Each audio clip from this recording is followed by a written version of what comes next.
Assalamualaikum warahmatullahi wabarakatuh. Halo teman-teman, para pendukung Timnas Indonesia. Apa kabar semuanya? Dimanapun kalian berada, semoga tetap dalam kondisi sehat selalu dan tetap dalam lindungan Allah Subhanahu wa Ta'ala, Tuhan yang Maha Kuasa, dimanapun teman-teman bersama keluarga teman-teman. Salam sejahtera untuk kita semua. Om Swastiastu. Namo Buddhaya, salam kebajikan. Nah, teman-teman sekalian, akhirnya pupus sudah harapan kita untuk menuju World Cup 2026 setelah pertandingan antara Timnas Indonesia versus Irak pada malam tadi dengan skor tipis 0-1. Dan di sini bukan persoalan skornya, namun hasil akhir yang dijadikan patokan. Ya, hasilnya kita kalah dan itu mengubur mimpi kita untuk menuju Amerika, Meksiko, dan Kanada dalam ajang terbesar sepak bola dunia World Cup. Namun kita harus terima dengan lapang dada, dengan legowo, karena perjuangan para punggawa Garuda mulai dari awal sampai dengan saat ini, mereka telah banyak berjuang dengan segala kemampuan yang mereka miliki. Banyak drama-drama yang terjadi mulai dari putaran pertama sampai dengan putaran keempat. Ada beberapa drama yang teman-teman sudah tahu, yang timnas kita melalui itu. Namun alhamdulillah mereka sampai pada round 4. Semua telah terjadi. Dan saat ini seluruh pecinta sepak bola tanah air membahas kegagalan timnas Indonesia. Dan itu memang menjadi sebuah pukulan atas kegagalan timnas Indonesia menuju World Cup 2026. Karena ekspektasi kita, harapan kita, karena kita melihat progres yang saat ini dilakukan oleh tim kebanggaan kita, kita berharap bahwa timnas kita bisa menuju Piala Dunia 2026. Namun setelah tadi malam 90 menit menentukan segalanya. Oke teman-teman, kembali lagi kepada nasib Patrick Kluivert selaku kepala pelatih timnas Indonesia.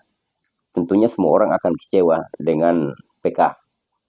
Karena teman-teman kita semua tahu pada pertandingan krusial di round 4 ini menghadapi tuan rumah Arab Saudi dan juga Irak, banyak keputusan-keputusan yang membuat kita bingung, terutama pada starting 11 yang dia pasang.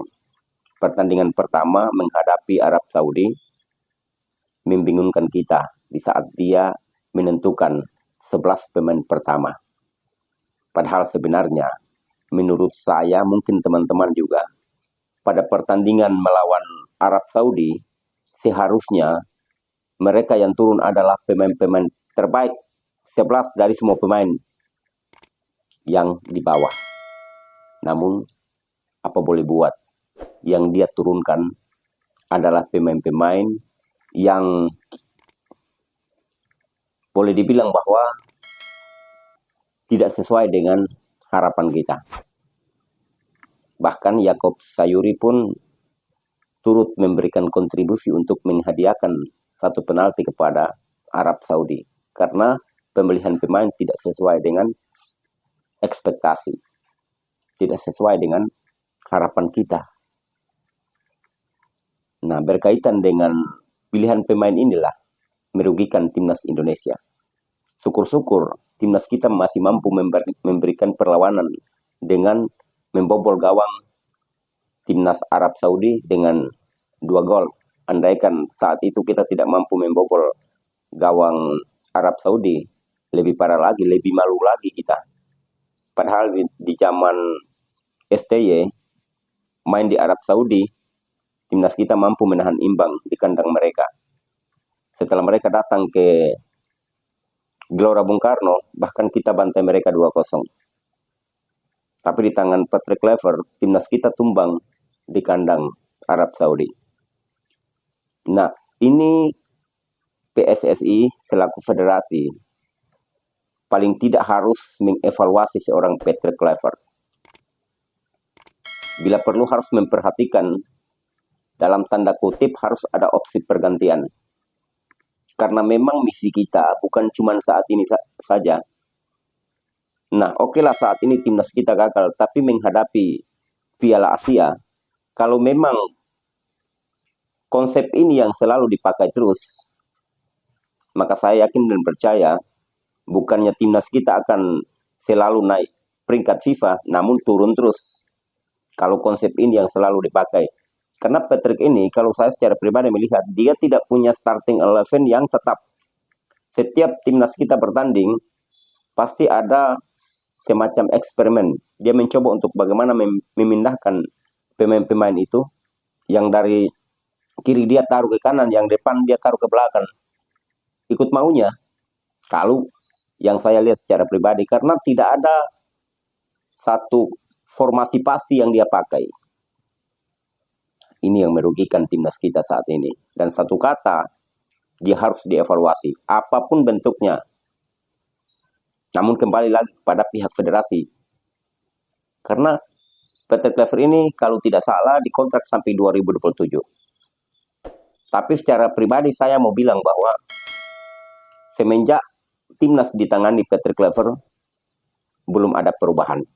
Sama sekali. Kalau saya secara pribadi. Saya hanya sebagai penggemar, sebagai pendukung, saya hanya memberikan sedikit pendapat saya. Namun saya tidak bisa mengintervensi pihak federasi. Semuanya kita kembalikan kepada pihak federasi. Namun dengan kegagalan ini saya yakin dan percaya pihak federasi akan mengevaluasi. Karena tujuan kita ke depan masih panjang. Masih menghadapi Piala Asia. Karena saat ini timnas Indonesia sudah lolos otomatis ke Piala Asia. Mereka akan main di Piala Asia pada 2027. Setelah itu lagi tim ini harus dibangun terus untuk menghadapi kualifikasi Piala Dunia 2030. Nah, maka harus ditangani oleh pelatih yang harus betul-betul ingin untuk bisa membawa Garuda terbang tinggi. Bukan seperti Patrick Clever yang membingungkan kita di saat 2 pertandingan krusial menurunkan starting line up yang membingungkan kita semua.